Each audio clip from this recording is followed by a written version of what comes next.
The Benjamin Dixon Show is only possible with listener support. Go to www.thebenjamindixonshow.com to register for our blog and join the Progressive Army. And now, ladies and gentlemen, You're now about to witness it's the Benjamin Dixon Show. All right, welcome back, ladies and gentlemen. I told you 9:30, and here we are. We're back with the audio. I do believe the audio problem is fixed. We narrowed it down to, and actually what would help you out tremendously is if you could see, and voila, just like that. So we figured out what the audio problem was, which is something that we can easily fix now and have be ready for you tomorrow. But anyway, welcome back. As always, I do want to start again because this is what a lot of the people who are going to listen to the podcast, this would be their first time hearing this exchange tonight. So even though this is part 2 of our recording, I do want to take a minute. I have to thank our patrons who stuck it out with me during the transition. Thank you so much for all of your support. Without you, we would not have made it this far. And we are, obviously in a full transition mode. And I'm just as excited about what we do at night as what I do during the day. And we're going to talk about the politics and the tragedy, obviously, in Las Vegas. We're going to talk about that in earnest. And I do want to get your calls, but I have to take a pause because I want to make sure everyone knows that my conversations with you at 9 o'clock each night, they're very important. And I think some of the best things that we've come up with together, because it's a conversation back and forth between you and I, the best things that we come up together happen live. So I want you to weigh in on the discussion, 857-600-0518. Super excited about the long format, the ability to just talk to you about one particular issue, maybe 2 issues every time we talk. And yeah, it's just super meaningful. So anyway, want you to chime in 857-600-0518. Let's talk about Las Vegas because as we started talking about before, and we got disconnected because of audio problems. What we talked about before is how no matter what the situation is, it really seems like nothing ever changes. Nothing. And audio is good. Thank you. It honestly feels like nothing ever changes. And it doesn't matter how many people are killed. It doesn't matter how they're killed. It doesn't matter, in this specific conversation, it doesn't matter in terms of what type of gun was used. The one thing I know that's more important in the United States than anything else is this loose interpretation, as our last caller mentioned, this loose interpretation of the Second Amendment. And I want to jump off there on this conversation because it is the same people who tell us that we should view the Constitution with the strictest interpretation. The same people who tell us that we should, when we read the Constitution, that we should not read it as a living document, but we should read it how the founders wrote it, with the strict constitutionalists, originalists. Those same exact people have the loosest definition of the Second Amendment, the loosest interpretation, the most liberal interpretation and reading of the Second Amendment imaginable. And these same people have taken, they've taken the Second Amendment all the way to the point we're beyond gun control now. We're not even talking about gun control anymore. We're talking about whether or not the Second Amendment extends all the way to having silencers. There's a bill in front of Congress right now. I think it got pulled this morning, but not officially. Through some back channels, I heard that this bill is being pulled temporarily. But the bill is to loosen restrictions on the access to silencers. Because as we all know, hunters need silencers on their guns, apparently. And if you watch the video and the footage from last night in Las Vegas, or early this morning in Las Vegas, you know that one of the number one ways, the most distinct thing from this video, besides the sheer terror, is the sound, the noise, the just like, just spraying bullets. But it was so loud that they heard it and they were able to hear it over the volume of the music at the country music festival. And had this man had a silencer, no, it would not have gotten rid of all the noise, but could they have heard the bullets over the volume of the music? It's a good chance they would not. And then all of a sudden, people would just be falling. Can you imagine how many people he could have killed if he had access to a silencer? And this is a bill that's in front of Congress now, conceptually extending the Second Amendment, no longer to just being about gun control, but access to silencers. This is where we are. And I'm wondering if people who are victims of it, and before we restarted the broadcast, it was somebody brought up Steve Scalise, and would he change his vote now that he's been a victim of gun violence? But I'm not sure that they're capable of seeing the cognitive dissonance that occurs in their brains when they simultaneously demand a strict interpretation of the Constitution, but then demand the loosest interpretation of the Second Amendment. I don't think that they could even see the hypocrisy. So why would we? And then furthermore, they showed us that they do not even care when it's children. 20 kids, 7 children, Sandy Hook. They don't even care then.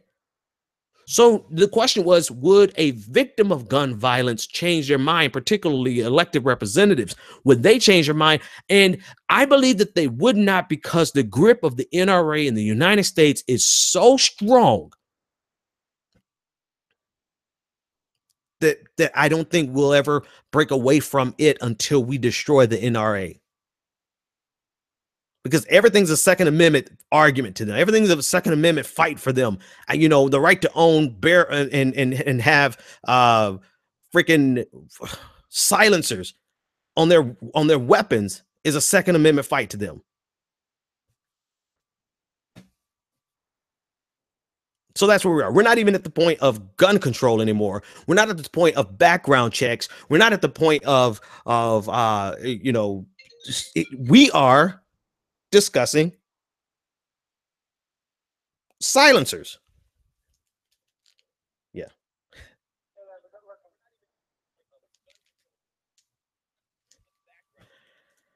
So sorry about that. Had to check something. But that's where we are. And I'm thrown off because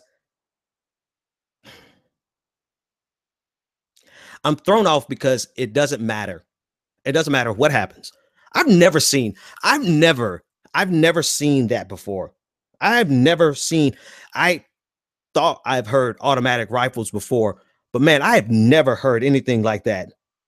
I've never heard anything that, I don't even know how many rounds he got off in each magazine. Did anyone get an estimate of how many rounds went off in one magazine? Because you could tell he had to reload. But between reloading, he had the longest sprees of just rapid fire that I have ever heard.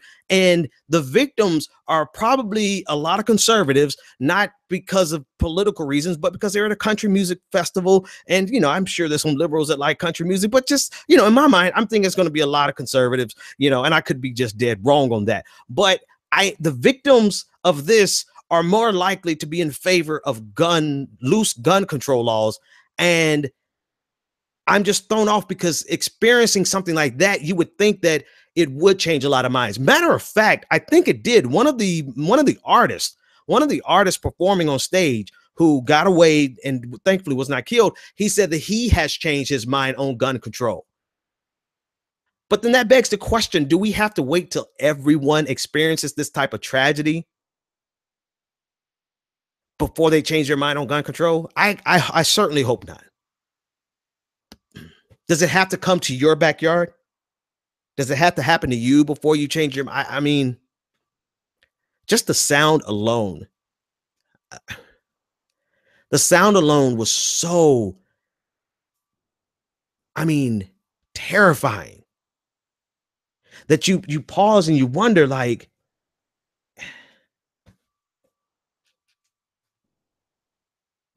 you don't wonder, you make a statement like this.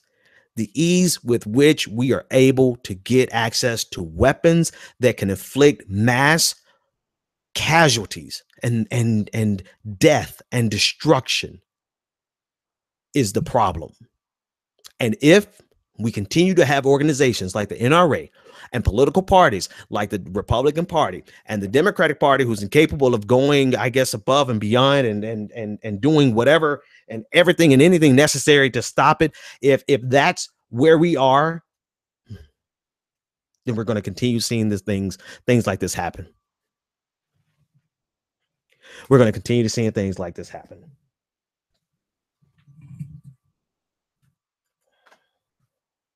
And you know what? The sad reality of it is that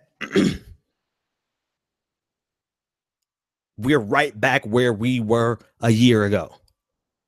We're right back where we were a year ago with people taking the standard talking points, the standard positions. Yeah, but more importantly, we're right back where we were a year ago, where we now can say yet again that we have had the most violent or the deadliest mass shooting in modern American history again.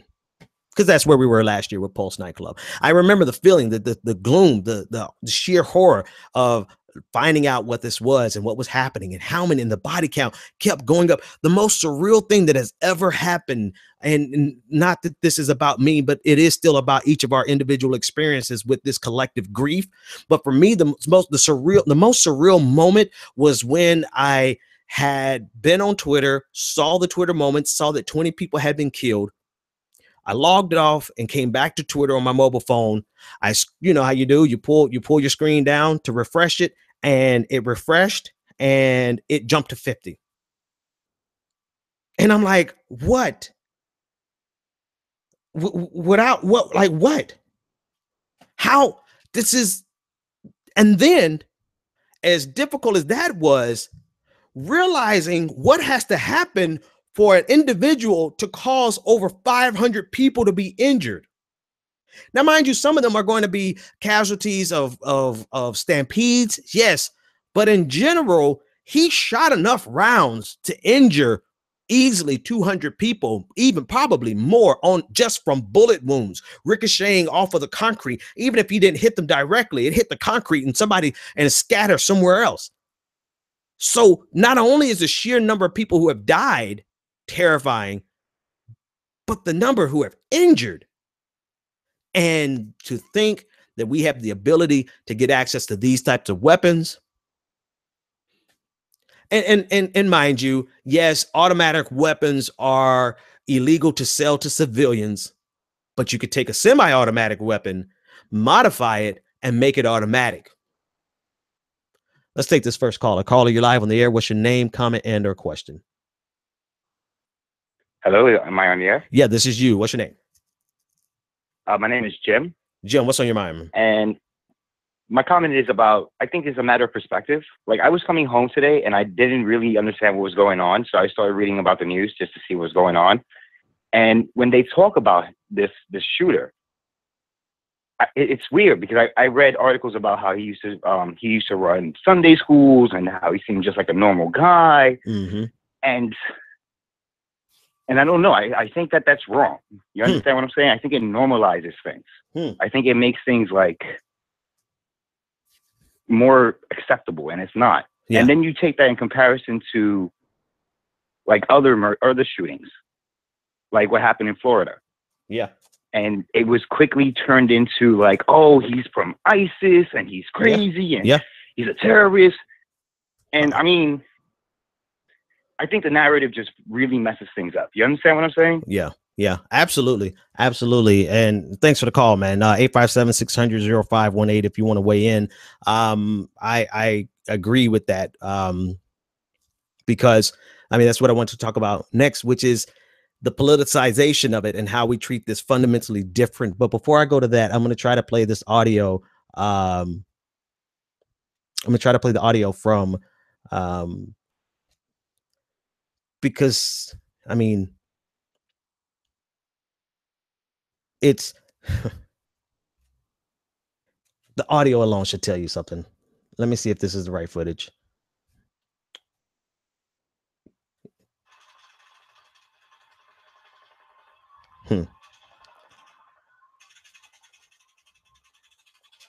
Hang on, let's fix that and make sure that you can hear it. I can hear it, but I don't think you can. Listen to this.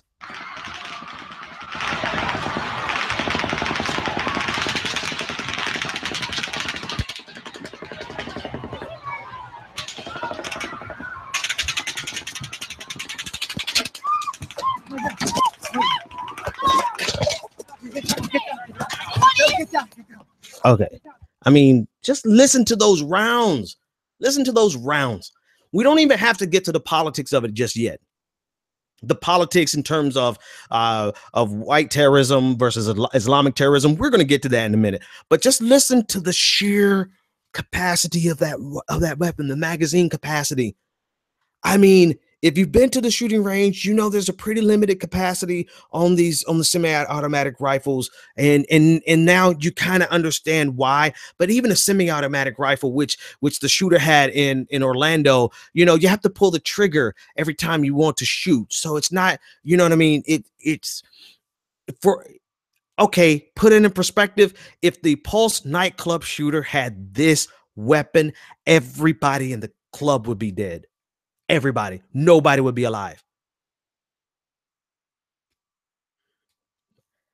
And Republicans, we're going political now. Republicans want you to be able to get silencers for this. I mean, is nobody else just like completely just disgusted with not the fact that they want you to be able to buy guns? I get it. I want to own guns. I'm just waiting for my kids to get out of the house. I'm not going to own guns with kids in the house. It's just, I'm not. But, you know, I like going to the shooting range. I think I've hunted once in my entire life, but I just like going to the shooting range and shoot guns. I get it. I get the fascination with weapons. I can even see why a person would want to buy a silencer. But when you think about the amount of death we can cause by these weapons, it puts it in perspective, number one. But number two, while I understand why they want and love gun culture, it's something above and beyond that, right? Because it's really seriously about the NRA having a grip on the United States like nothing we've ever seen in American history. There is no other organization that has the ability to single-handedly control the conversation with regard to an interpretation of an amendment, but not only the interpretation, but the application thereof. They are able to ensure that they can get the results that they want, even to the dismay of their members. So it's not even all NRA members. It is the fact that was Wayne LaPierre and the entire NRA cult of leadership. Their leadership is doing the beckoning call. They have the beckoning call and doing the bidding, rather, of gun cartels who all they want to do is sell as many guns as possible, and they don't care one bit. They do not care that their weapons have been used to kill all these people. They don't even have a second's hesitation. They don't care. All right. Now, to what the caller was saying, because this is the B side of the conversation. The B side of the conversation is, without a shadow of a doubt, in the United States of America, you 100% get two different types of coverage when the terrorist is brown, Islamic, a person of the Muslim faith, black, or white. So actually, let me categorize it even better. You get totally different coverages when the person is white or when they are non-white. And that is, without a shadow of a doubt, that's exactly that is the case. Because every time you see a white person who is the killer, They're humanized. They become real people with real family members who are heartbroken and distraught because they can't believe that their loved one would do something like this. And the neighbors, nobody would ever think, and no one would ever think that Stephen would do something like this. This is not like Stephen. Steve's just a guy who walks down the street and cuts his grass. You know, all of a sudden they become a normal human being where everyone can identify with them, while as soon as the person's color is no longer white, the coverage is, oh, they are a Black Lives Matter thug, or they're Islamic radical terrorist. And so this is something done by the media. They are 100% complicit with this, and we see this time and time again. And this happens so much in America, I'm tired of having to repeat the same thing that I repeated last year about the mass shooting last year. But here we are yet again with another case, with another sample, a sample point, and the media never lets you down. The media never lets you down. They're always going to humanize a white terrorist and dehumanize anyone that's non-white. I don't even think they realize what they do. I think they just do it almost like a knee-jerk reaction, like a gut reaction. Oh my God, I'll never forget with out of Baltimore. So many people have been killed by police. I can't remember the young man's name. Freddie Gray. Never forget the trial of Freddie Gray, and a journalist decided it's not enough that Freddie Gray is dead, but now they wanted to dig up the background of the mother. And so Freddie Gray is dead, right?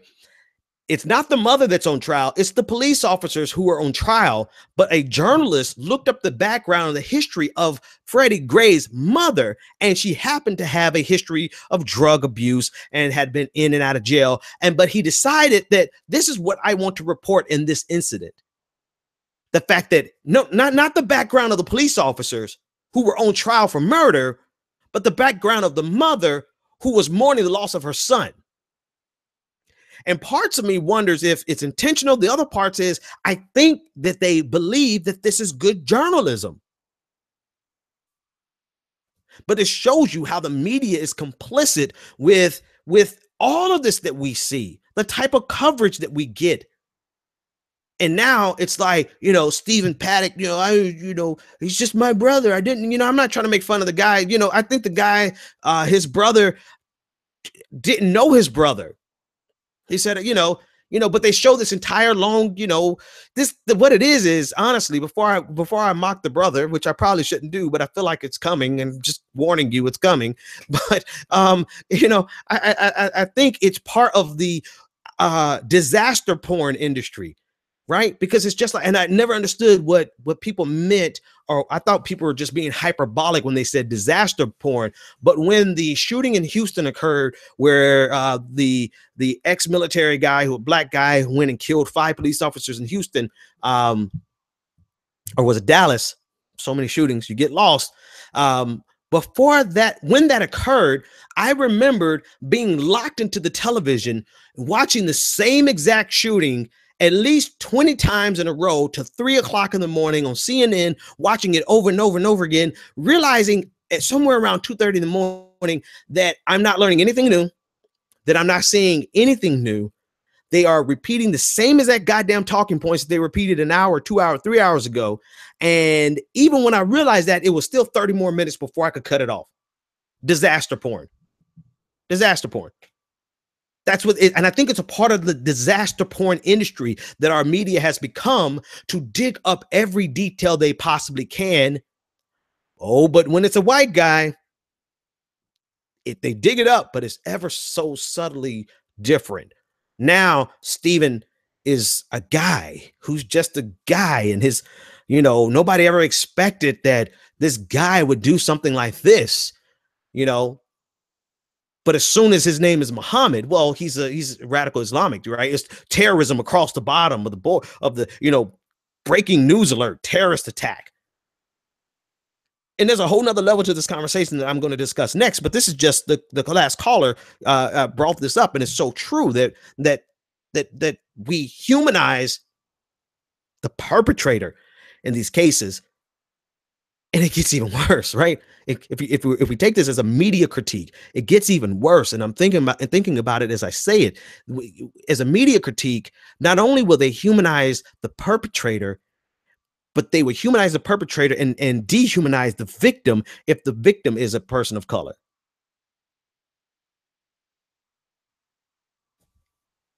And that will not happen in this case because it was so many victims, right?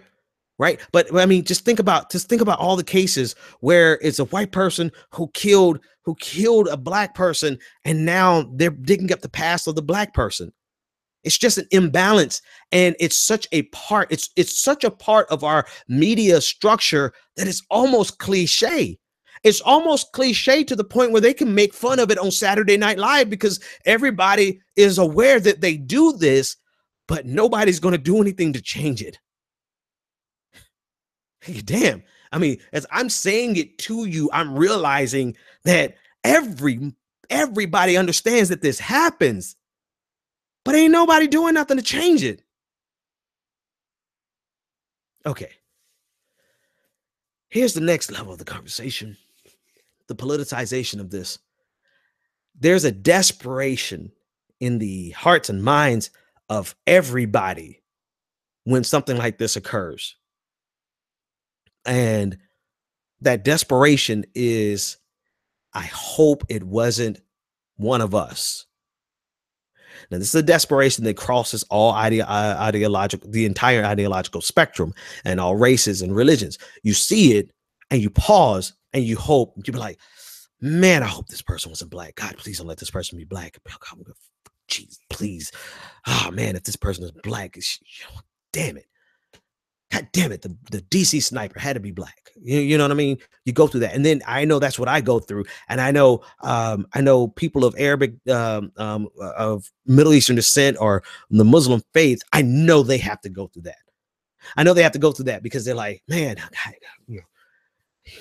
I hope this person was a Muslim. Please don't, they don't even have to be, they could be Syrian Christians. But if they have an Islamic sounding name, they're all going to be lumped together with radical Islamic terrorism.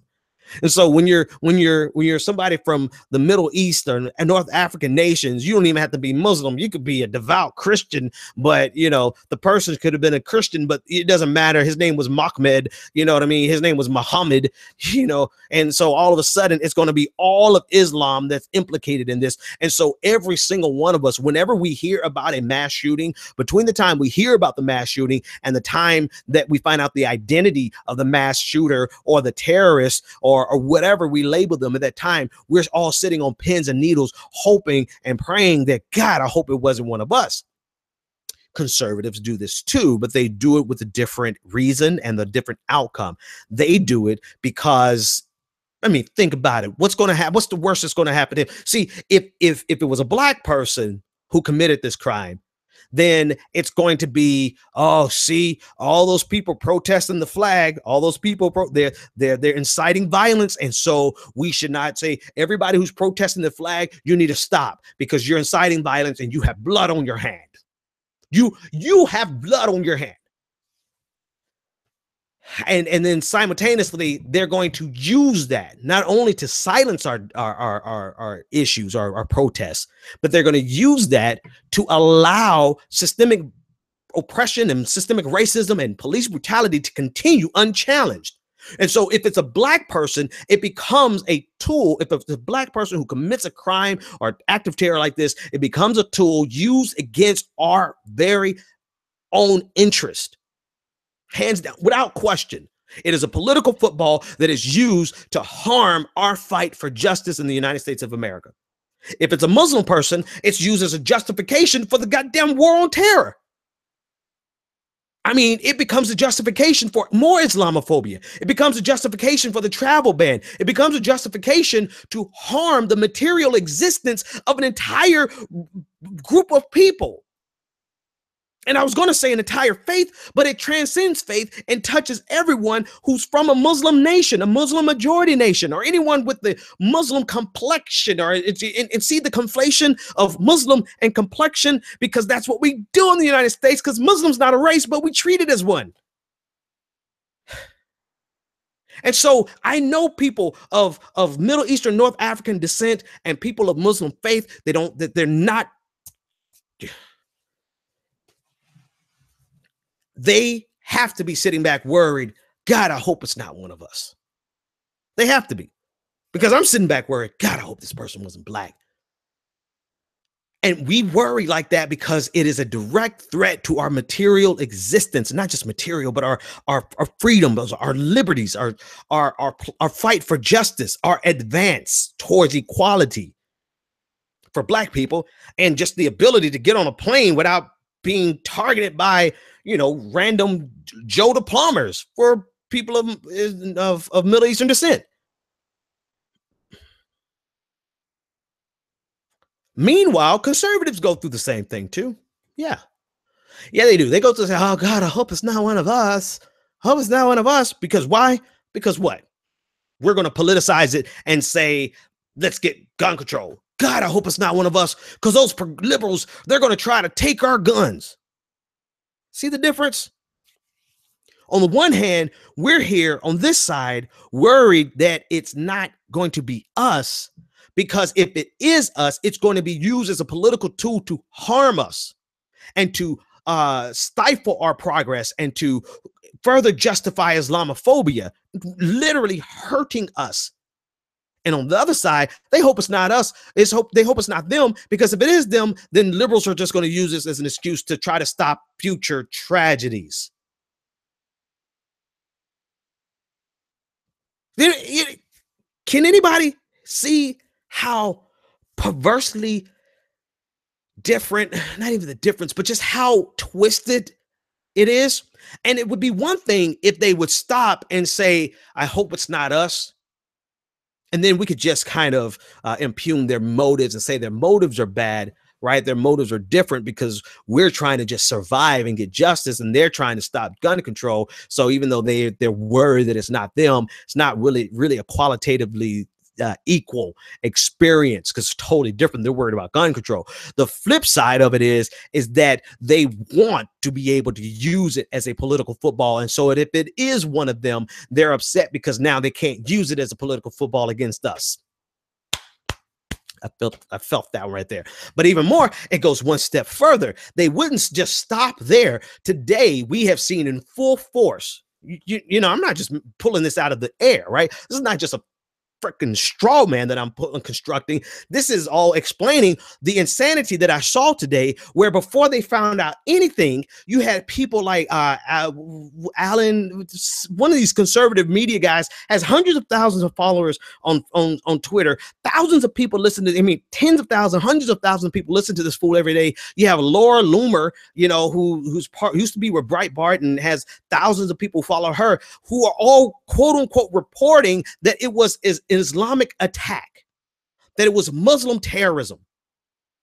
That wasn't enough, because now, even though they found out that that's not true, now there's an unsubstantiated claim that this guy was connected to ISIS. And so now this is what all of them are spinning around in the conservative media circles, because it's not enough for them to just be concerned that, I hope it's not one of us, because if it's one of us, those liberals are going to try to get our guns. And if it's one of us, then we can't use it against. It's not. They don't stop there. They go one step further and try to create the narrative, an entire narrative for their group of people to exist in and to believe in, because they can't come to grips with the fact that there is just example after example of white terrorism, of white right-wing terrorism in the United States of America. Don't believe me? Look at Charlottesville. In Charlottesville, you had some of the biggest and loudest voices of conservative media create an entire world where it was not really a guy from Ohio who did it. It was a guy from Michigan who had a similar car, and he expressed views against Trump. And so they created an entire narrative, and it got so big on social media, so big that some random 16-year-old kid who had a gray Charger, just like the guy who actually committed it, some random kid in another state was getting notifications at his sister's wedding that he was the murderer in Charlottesville. Meanwhile, he's in Michigan. And this is an entire world that they crafted in order to push the idea that it wasn't them and that it really was anti-Trumpers. I'm not pulling this out of the air and just creating straw men tonight. This is another example of exactly what happened today. Gatewaypundit.com. I don't know why anyone would go to that website anyway, but apparently enough people did for them to get exposed for sharing an article accusing a different man altogether who had nothing to do with this in a different state altogether, accusing him of this because they found out on his social media page that he was anti-Trump, pro-Hillary, and like Rachel Maddow. And so they ran an article saying that this was an anti-Trump attack.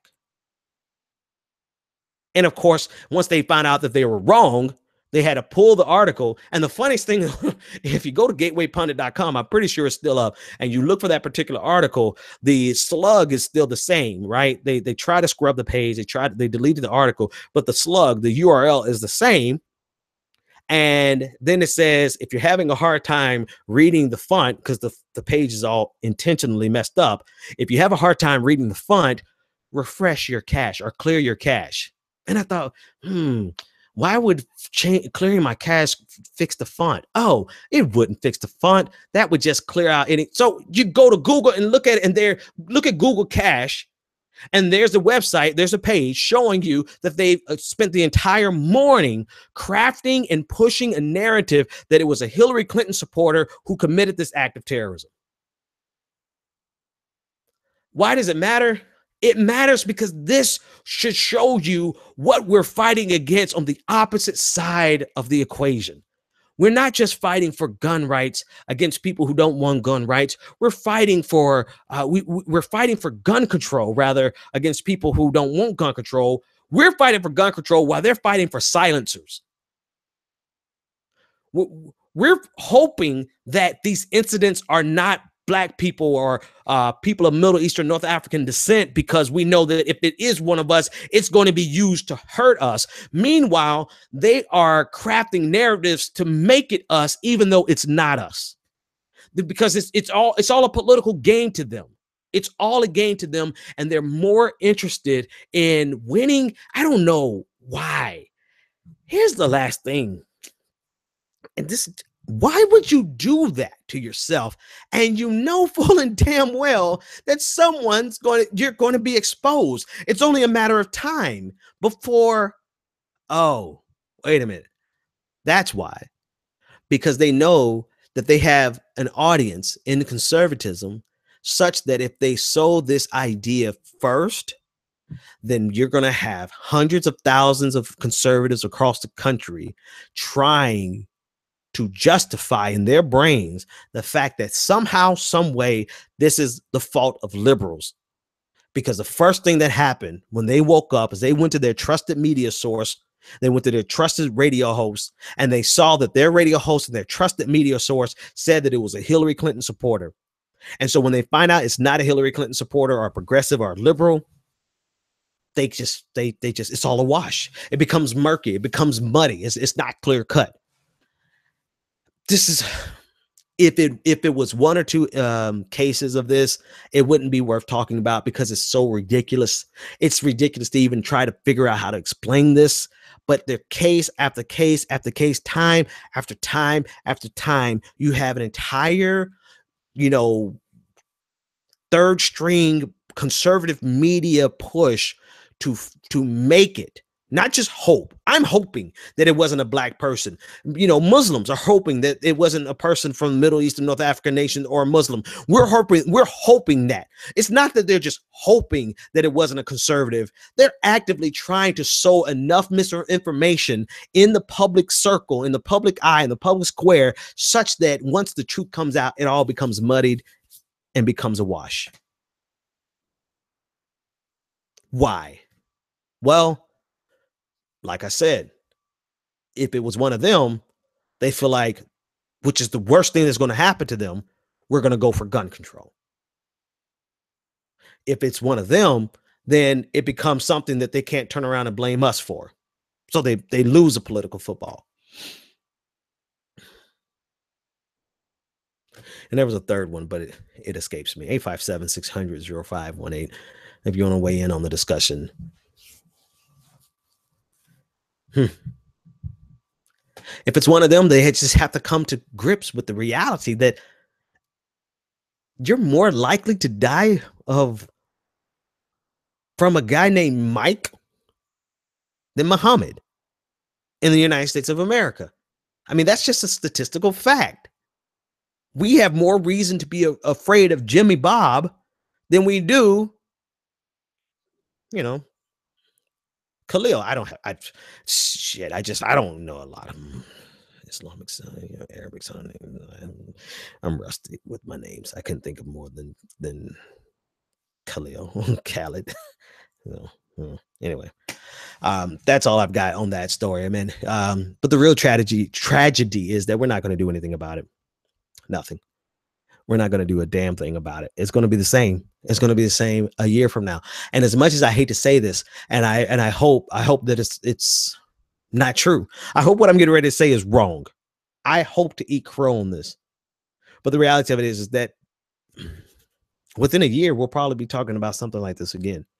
Do you know that there have been more mass shootings in the United States this year than there have been days this year? That blew me the hell away. Mass shooting, I believe, is I forget the number. It's either 3 or greater or 6 or greater. I forget the exact number, but we've had more mass shootings this year than we've had days this year. We're not going to do anything about it because of the grip that the United States has, that the NRA has. All right, let's shift gears here and let's talk about something else real quick. I want to talk about program, Children's Health Insurance Program, CHIP. So CHIP is a health insurance program for low income to moderate income people with children under the age of 18. And it was started in the 90s by Bill Clinton. Hillary Clinton pushed really heavily to get that. CHIP is not, the end all to be all, but CHIP was super helpful if you are in that. Hell, Chip helped me out, So anyway, the Republicans and the House, the Senate, Trump needed to renew funding for this legislation, or for this program rather, by September 30th. And in the midst of everything that's going on, we completely missed the fact that date came and went. I know we're looking at what happened in Las Vegas, obviously. We're looking at what's happening ongoing in Puerto Rico, obviously, but September 30th came and went. And now potentially 9 million children across the United States of America are potentially going to be without health care. 9 million. So the program was so successful that it took the uninsured child rate of children under 18 down from 14% in 97 down to 5%. And the program only costs $15 billion a year. You think about in context of how much our programs cost, how much it costs our military. $15 billion is nothing. But according to the Children Family Services, I believe her name is Kelly Whitener. Kelly Whitener said the reason this didn't get funding is because the Republicans were focused on the Graham Cassidy bill. Now, we get a chance to talk about Graham Cassidy much last week because I wasn't really on the air last week, but the Graham Cassidy bill was just another attempt to repeal and replace Obamacare. Republicans were so concentrated, so focused on repealing Obamacare that they did not allow enough time for them to take care of health insurance for 9 million children. And so between now, there's some states who are in such a bad position that by the end of December, they're going to run out of funding for the children who utilize CHIP by this December. And by September of next year, every state that has a CHIP program, which I believe is all 50 states, every state is going to be out of funding. All because Republicans were so interested in repealing Obamacare that they did not fund this program. I mean, this is coverage for everything from major medical care to just getting immunizations and getting a regular checkup or a physical. 9 million children. And part of me wants to avoid making this accusation that I'm getting ready to make, But 1 + 1 = 2 in my world. They wanted to pass legislation that would get almost 30 million Americans off of insurance. They couldn't do that. And so what are they left with? Oh, chip. Oh, well, we just won't renew that money. So they got 9 million children. What blows me away is that some of the greatest concentration of victims of this are going to be in Republican states, because it's connected to income, it's connected to poverty or lower working class, or it's connected to the poorest amongst us, which happen to be in Republican states. And it never ceases to amaze me that Republicans will support people who are going to regularly screw them materially. Like, we can talk about the many ways Democrats are going to screw you, right? We're going to talk about the fact that they want to my friend Brandon, brilliant kid, Brandon Sutton from the Discourse, his phrase that I will ever use. He said, Democrats want to moderate the excesses of capitalism and neoliberalism. They don't really want to fix the problems. They just want to temper the excesses of it. Whereas Republicans, this is my addendum to that statement, whereas Republicans just want to let the floodgates open and just do like whatever the hell you can. So there's plenty of ways that we could talk about how Democrats are complicit in this problem. But it never ceases to amaze me that Republican supporters are willing to vote for people who are going to literally take food out of the mouths of their children. Owsley, Kentucky, 95% white and about 97% Republican, has the Owsley, Kentucky has the highest concentration of users of SNAP benefits consumption in the entire country. White Republicans, yet they continuously support a party that are going to take away their SNAP benefits. And you know what I realize? It comes down to, I think it comes down to, oh, I do have one other thing to talk about. It's twofold. I'm gonna give you the first one, then I'm gonna segue on the second one. The first thing it comes down to is basically having childlike arguments and being able to say, we won, our side won, red won, rah rah sis boom bah, and all that stuff. Like the most important thing to them is that their side wins, and their side happens to be Republican. Now, and get it, I totally get it. Like, I've diagnosed the same thing in Democratic circles, but I've yet to see Democrats be willing to vote for somebody who's going to actually take food out of your mouth as a campaign promise. I mean, that's the difference. This is a campaign promise. I'm going to repeal Obamacare, which means I'm going to literally get you off of health care. It's one thing to vote for somebody who's promising to hurt you, and another thing to vote for somebody and they turn around and do something to hurt you, right? At least when we voted for Obama, we had great expectations for a progressive president. If Obama said that he was going to, I don't know, keep Guantanamo Bay open indefinitely and expand the war on terror even further and increase the surveillance state, if he had made those promises, I don't think a single one of us would have voted for him in 2008, right? But we have Republicans who are willing to vote for people who say, I'm going to get rid of food stamps, I'm going to get rid of Obamacare, knowing damn well that they're dependent on that system like nobody else. What the hell, man?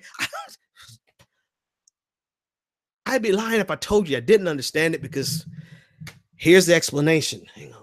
Let me reach up here. Get a copy of my book here. Let me see if I can remember the page number. I have the explanation because it's actually it's tied to their faith. It's tied to religion, which brings me to my last subject that I'm gonna have to do an entire video on, because man, this lady has like driven me crazy. There's a gospel group. You guys aren't going to know her for the most part. There's a gospel group called Mary that, you know, I used to be all into, because back in the day when I was young and single, and they were young and they were single too, I guess. I mean, they were like beautiful. They were singing, had great, amazing voices, the hit songs. We all got older, got grown up. You know, I think she, Tina Campbell was like 43. And she put out a statement in an interview with the root.com explaining why she voted for Donald Trump, a black woman, why she voted for Donald Trump. And, the explanation was, she didn't like either candidate. Okay, fine. I didn't like either candidate either, but she decided to vote for Donald Trump because her Christian values lined up more with his Christian values. Huh? The hell you mean? And as I think about trying to understand why Republicans are going to vote for people who are so hell-bent on doing away with every program that they know they need, I'm reminded of Tina Campbell from Mary and Mary saying the reason she voted for Donald Trump is because of his Christian values. And so you have and you have an entire swath of people whose political participation is based on the most juvenile interpretation of religion, right? Such that all that matters to them is nothing else matters about their faith other than opposition to same-sex marriage and abortion. And that's it. That's the totality of their political participation, such that they're willing to ignore all of the other things that are going to happen to them in the most detrimental fashion imaginable. They're willing to ignore it because all that matters about their political participation is that they vote for someone who's going to oppose same-sex marriage and abortion. That is the only explanation that I can think of that doesn't require checking to see if they've had a lobotomy. Because they are literally voting for, they're voting for people who are going to take food out of that. Now, Tina Campbell's not, because she's rich, and she was saying some other stuff that's going to make me have to do a whole video on her ass, because she was talking about, Donald Trump ain't going to hurt me. Well, nah, my sister, watch my mouth, you made me really mad there. But no, because you got plenty of money. You got me. You're a Grammy Award winner. You got multi-million dollars. So of course he's not going to hurt you. He's going to help you with tax cuts. But you're going to blame your support of him on your religion. Meanwhile, all these people are blaming, or rather, all these people are supporting politicians who are promising, if they're not going to do anything else, I promise you, Paul Ryan runs on it. I promise you that I'm going to get rid of Obamacare. We're going to repeal and replace Obamacare, knowing every single one of them have districts full of people who are so dependent on Obamacare. but they're all in line. They're all in line. All these Republican supporters, voters, all of them in line, cheering and applauding. Repeal Obamacare, repeal and replace, lock her up, lock her up. Because on the one side, it's just a political game for them that they treat like Facebook in real life, and they're willing to sacrifice everything that they need in order to be able to say, I told you so, or we won, or nana nana boo boo, that kind of childlike interpretation of political participation. They're willing to sacrifice all that's good for them in order to win. And on the same hand, they explain it away and they justify it by saying, oh, it's the God in me.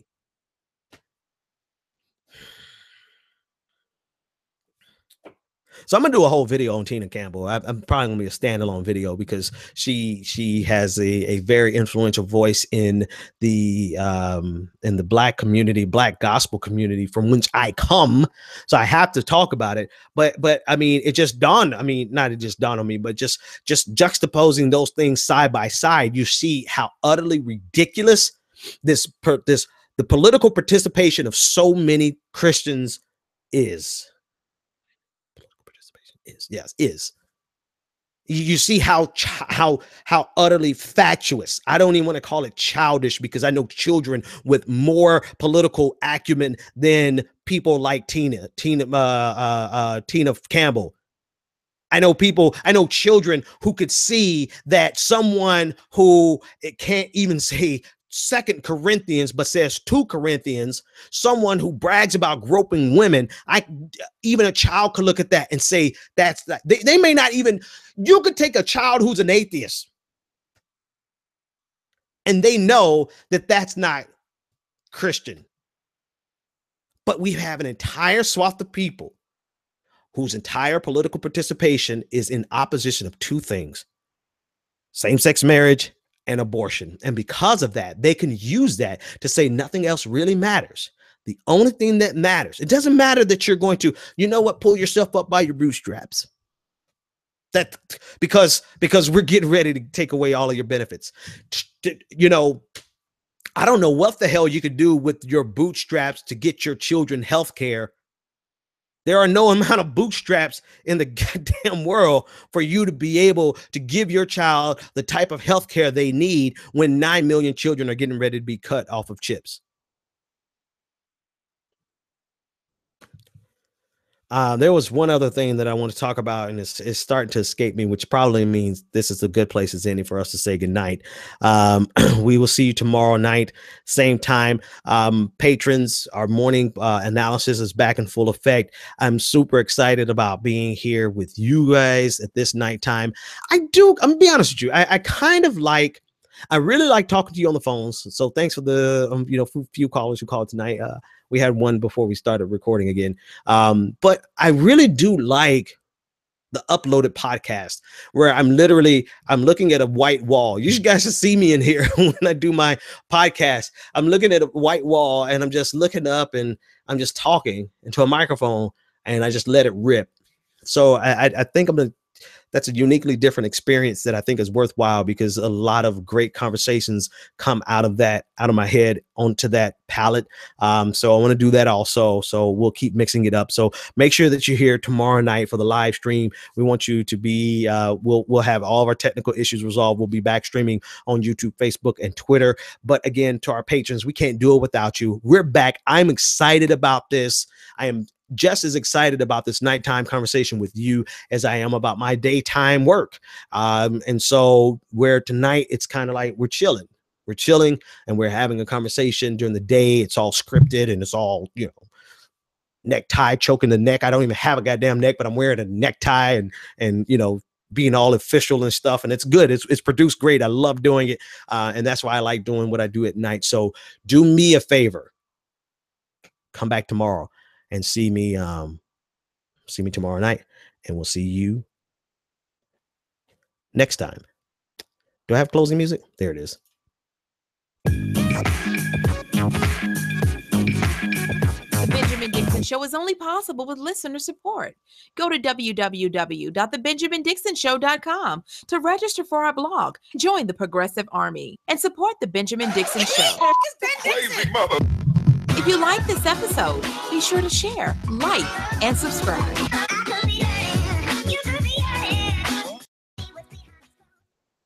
Consider becoming a Patreon. Go to www.patreon.com/The BPD Show and support The Benjamin Dixon Show.